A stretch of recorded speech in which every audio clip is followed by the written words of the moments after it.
সবাই নিশ্চয়ই খুব ভালো আছেন। নমস্কার বন্ধুরা, আজকে আমি আপনাদের সামনে একটা রেসিপি নিয়ে এসেছি গাঁটি কচু আলু দিয়ে মাছের ঝোল। ফার্স্টেই দেখেছেন আমি 2 রকমের মাছ নিয়েছি। যেহেতু আমার বাচ্চারা ছোট, তাই জন্য ওরা মাছটা খেতে পারবে না, কাঁটা আছে, তার জন্য আমি কিছুটা চিংড়ি মাছ নিয়ে নিয়েছি। এবার দেখতে পাচ্ছেন আমি মাছগুলোকে আগেই ভেজে নিয়েছি। তারপরে কড়াইয়ের মধ্যে সামান্য কিছু তেল অ্যাড করেছি। এরপরে আমি পেঁয়াজ দিয়েছি, গোটা গরম মশলা দিয়েছি আর গোটা জিরে দিয়ে ভালো করে একটু হালকা করে ভেজে নিয়েছি। তারপরে কচু আর আলুগুলো দিয়ে দিয়েছি। এর মধ্যে আলু না দিলেও অসুবিধা ছিল না, যেহেতু আমার মেয়েকে আলু বলে কচুগুলোকে আমি খাইয়ে দিই, তার জন্যই এর মধ্যে জন্য আলুটা দেওয়া।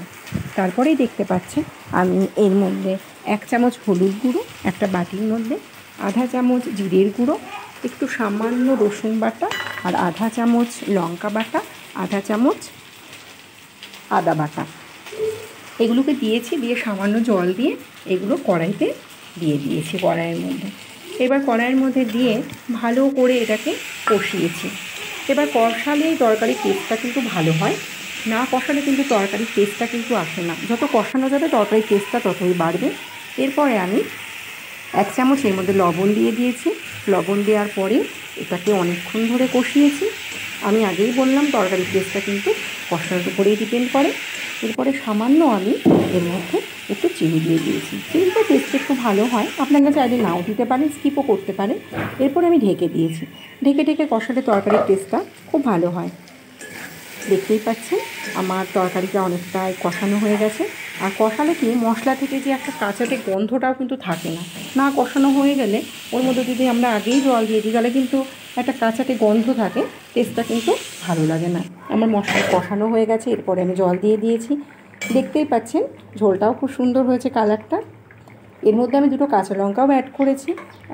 যদি আমরা ঝালটা একটু না হয় তাহলে আমরা একটু ঝালটা পছন্দই করি, ছোটোদের ক্ষেত্রে একটু খারাপ, মানে ওরা খেতে পারে না, তার জন্যই আমি কাঁচা লঙ্কাটা অ্যাড করেছি। এরপরে কিন্তু আমি মাছগুলো দিয়ে দিয়েছি। মাছগুলো দেওয়ার পরে আমি দেখতেই পাচ্ছেন একটু ওদেরকে, মানে মাছগুলো একটু না ফুটলে ওর মধ্যে তো মশলাটা যাবে না, টেস্টটাও ভালো হয় না, তার জন্যই ফোটার জন্যই মাছগুলো দিয়ে দিয়েছি। এবার মাছগুলো যখন টকবক করে ফুটবে ঝোলটা, তখন কিন্তু আমি এটা নামিয়ে নেব। আর গাঁটি কচু খাওয়া বাচ্চাদের ক্ষেত্রে খুবই ভালো, এতে প্রচুর ক্যালসিয়াম থাকে। চেষ্টা করেন এইভাবে খাওয়ানোর বাচ্চাগুলোকে।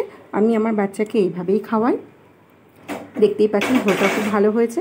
আমার এই রান্না যদি আপনাদের ভালো লাগে অবশ্যই চ্যানেলটা সাবস্ক্রাইব করবেন, লাইক করবেন, কমেন্ট করবেন। নমস্কার।